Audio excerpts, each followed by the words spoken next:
Let's see here. I was just munching on radioactive energy. And that's kind of funny because we're talking about somebody who's consumed by radioactive energy today, which is Stareater. Funny enough. Me put up the clip of me saying I probably won't make a guy on Stareater, but I've noticed that it was a pretty high request, so I'm just gonna go ahead and do it. Stareater is a 6 speed with 5 terrors, so he's fairish. They have a 90-second detect cooldown that lasts 5 seconds, so the standard. They have a 2-second attack recovery with a -2 ms slow and a plus 1.75 ms lunge speed that lasts 1.5 seconds. So again, pretty fair. Their passive, Innate Hunger, makes survivors drop a gem when they are down. Stareater can then eat this gem and be satiated for 45 seconds. Keep that in your brain, 45. Doubling their teleport range, decreasing attack recovery time, and increasing lunge speed by 0.25 seconds. By this logic, if they're satiated, the lunge speed goes from plus 1.75 ms to 2 ms, and then the attack recovery time would be maybe about under a second or slightly more. So it's between probably 1.8 to 1 second, maybe. That's just an estimate though, they don't give the value for some reason. They're active, insert trademark name here because they just basically did a direct reference to a movie. Will allow him to place a wormhole, people just call them stars though, between you and me. Survivors who interact with a star trigger it for 10 seconds and make it a red color. Within those 10 seconds, it's up to the Stareater whether or not they want to teleport to that star. But they can only do so within a 60 stud radius of that activated star. So you can't teleport to it if it's not triggered and you're not in 60 studs. Those survivors who triggered it also leave a trail. Only 4 wormholes can be up at a time and follow the same replacement system as the host. The oldest star is replaced by the newest. Stareater cannot attack for 0.1 seconds after placing a star, which I still debate on if it's a good choice or not to this day, but I digress. Note that survivors do not trigger stars if they crouch through them, so that's fun, I guess. The cooldown for placing a star is 7 seconds. There is no debounce on teleporting though, aside from the fact that you can only teleport to a single star once.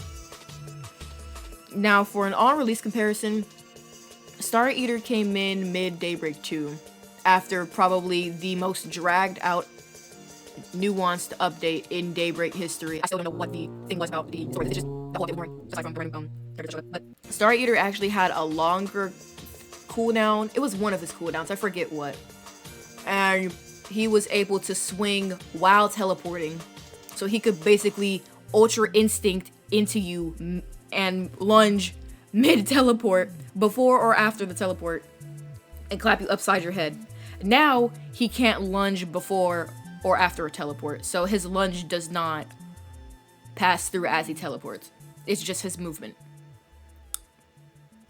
Those stars are in my teeth, my bad. As for tips, I'm not the best person to ask since I'm not really a Stareater main, nor have I played him much on his release before he got killed in basically a day and a half. So my notes will be combined with the knowledge from 1 to 2 Arisen Stareaters since release. So I'll start with my own first. Your camera will face in the same direction you place your star in when you teleport. So if you put a star at a one-way vault, do not look the way you know the survivor won't look at or walk at. So let's say you place the star at that one vault in Dawnwood. Don't place it facing the vault. Place it facing away from the vault, because that's where the survivor's gonna go to walk into you. You want to place your star to where they will walk into you, like you're going in opposite directions. Opposites attract. The survivor is north, you're south. You want those two to attract. You don't want to have a star placing south and the survivor going south. They conflict. That's like the easiest analogy I can put it. And the number 2, you only get stars off of downs, so try to preserve some for later. Number 3, blind spots are your best friend for stars, but never put one in a random area you know someone won't walk in, like Killer Shack. Like, don't just put a random star in Narnia because you're just wasting a star placement. Number 4, Stareater is the type of killer whose pressure is dependent on the player, making his win-lose ratio almost completely unpredictable. His entire kit is based on a varying level of unpredictability, so study your lobby and act depending on your placements, generators, and survivors. Every survivor plays differently, like player-wise, not necessarily the kit, but player-wise. Study the player you are chasing and teleport or mind game depending on them, because the way you mind game compared to other killers, minus principle, is going to be the reason you win or lose. Now, some tips from a couple of Arisen Stareaters. Number 1, placing stars behind door frames or blind spots can help catch survivors off guard. Number 2, placing stars at one-way vaults will punish survivors who attempt to double back. Like I mentioned in the analogy earlier, you want to have north and south. You want to have those two attract. You don't want to place a star south and the survivor's going south, because then you won't be able to turn around and hit fast enough. Like, good reaction time or not, it's just not going to happen. And number 3, trying to chase disablers can be a waste of time if it's a 6 lobby or lower, so keep the previous rules in mind. By disablers, I mean anybody who's actively trying to trigger your stars to make them go away. Same thing with people who go against host. That's just a common way to counter her, is disabling her traps. So there will always be this 1 or 2 survivors who will be disablers and go around and just take down stuff. As for counters, Stareater is the best on Haverhill and Shifty Station, undeniably, because he can hold a gen lock and slow the game down immensely there. But I have won once or twice playing him on Roanoke by like the hair on my skin. He counters survivors whose actives let them go invisible. So AG, Amari, eventually Joel when he comes out. Technically, they'd also counter undetectables if they walk into their stars too. So Jack counters Stareater because he's practically almost always crouched. And either way he wouldn't be detected, so. They're also supposed to counter loopers, but I'm gonna be real. It's really dependent on how experienced the survivor you're chasing is. And for the people who counter you, trackers are a counter because they limit the surprise and your mobility. When Tempest comes out, she will 100% counter Stareaters, or any killer really. Probably would counter Showstopper the most though, because she can use her ability to do a false vault, I'll call it. That doesn't count towards the original 3 vaults. So when she teleports, it looks like a vault, it acts like a vault, but doesn't count as a vault. Medium to big maps are not your friend, but Empire Finance or any indoor is good. Roanoke is also pretty decent. I'm not sure how good Stareater would be on Cordal Black Site, but they might be good. They might actually be pretty okay on Cordal. Now for lore.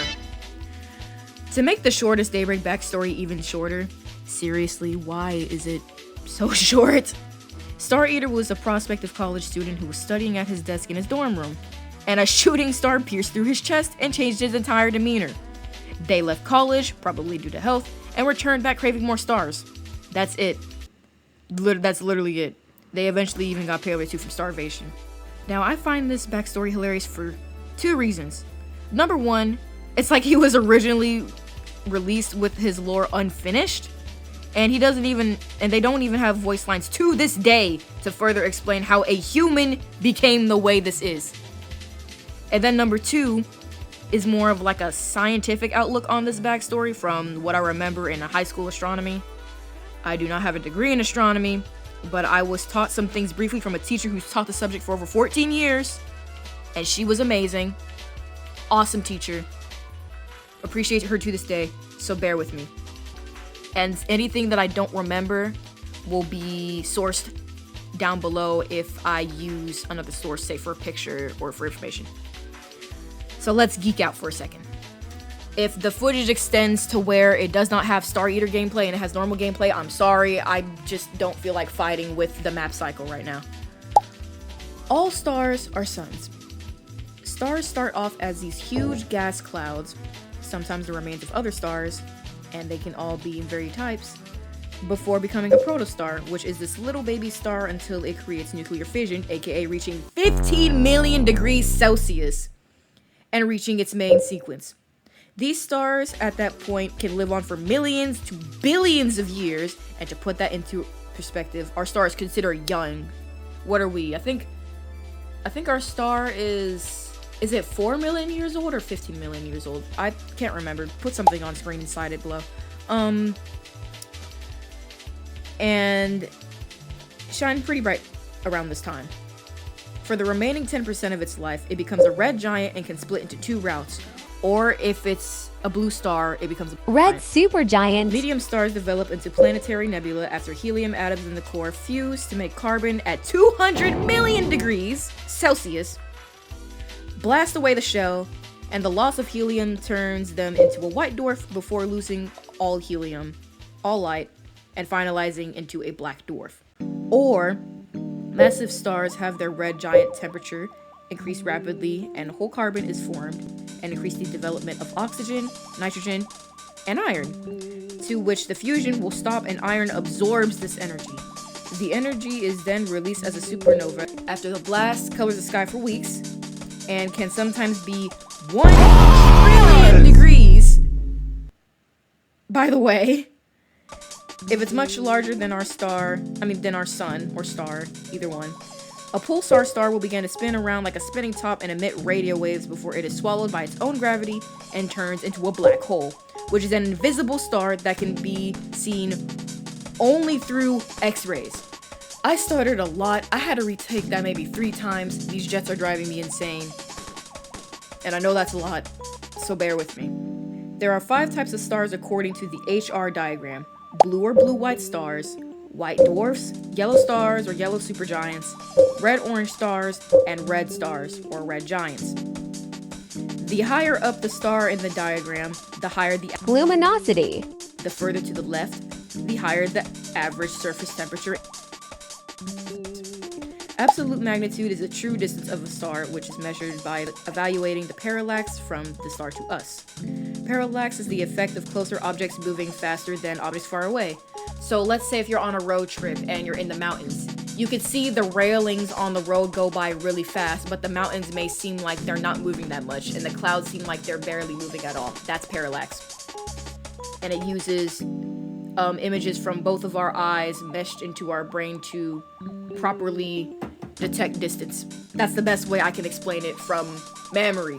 Again, look it up. I'm not licensed to this. I don't have a degree. Apparent magnitude is how far we think the star is away, and is measured by wattage through a nomogram.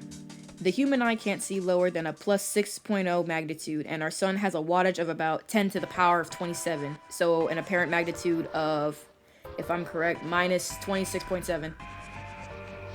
The reason why apparent is so different from absolute is due to one thing. Stars are brighter the closer they are to us. So let's use the sun and the moon as an example. The moon is not a star, but it is still close. The sun and the moon have some of the highest apparent magnitude to us because they are the closest to our planet. While let's say, I don't know, the North Star is further away, so it has a smaller or bigger apparent magnitude. The reason why apparent is so different from absolute is due to one thing. Stars are brighter the closer they are to us, meaning we are measuring their light, not necessarily their true, no-kidding distance. It's just how far their light is away, not necessarily light years though. This method has been used for thousands of years, and I don't really remember the measurement of light years for real, so I'm not even gonna talk about that.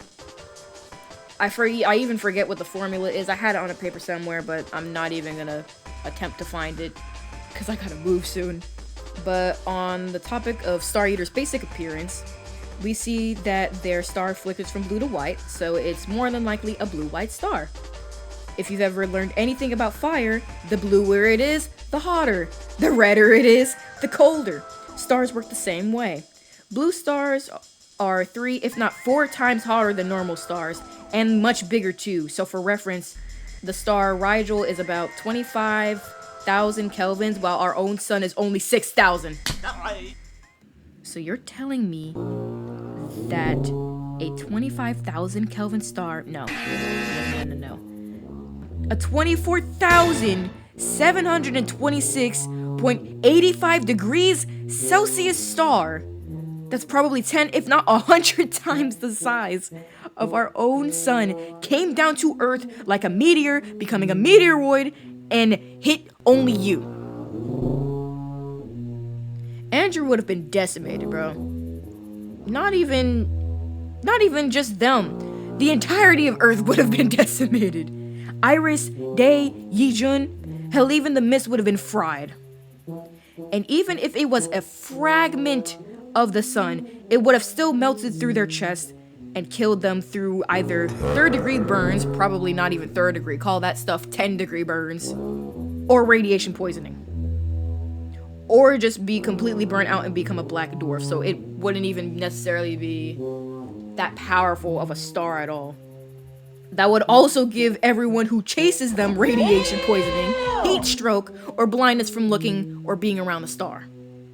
So yeah, Andrew, you're not eating stars. You got void scope treatment and got infected. That's what I believe, I guess. I don't even think that's a real star. It's probably just some lied or googly moogly, I'm a fairy from Crosby's story, just kind of fluttering around in their chest. So that's pretty much it. This is gonna be a lot of chopping. I'm just trying to get these done before I eventually start class again for uni, because I'm a big kid now. And I'm sorry if I messed up the pronouns like 19,000 times. I didn't even know Starboy Stareater was non-binary until maybe like a month or two ago, because their backstory, voice lines, and any memories really written about them, aside from like, again, the Starcaller update, which was dragged out so long that it became mid in my opinion, that something as small as that, something as simple as that, let me rephrase, just completely skips over my mind. And I don't have that much time. I'm trying to grind out as much as I possibly can with content, because I won't be doing that as much come August. So yeah, I hope this was okay. Like I said, I'm not the best Stareater player to go to for this, but because it was requested so much of me, I felt like this was a good opportunity to just put it out there. And if anybody wants to add on to it or has more experience than me, they can do so. But don't go rating about my comments about like, you said Stareater was a he and they're not a he, and I just explained all that. Why would you say this about the Starcaller update? We got Evelyn, we got Experiment. Yes, we did. And they're very good kits. But that could have been for later. But I'm not gonna waste y'all's time. Go ahead and do what you gotta do. I gotta prep for this update and hop back on to Daybreak. So, deuces. Stay creative. Let's see how many Daybreak uploads I get, and until I just don't do anymore for like the next 2 or 3 months.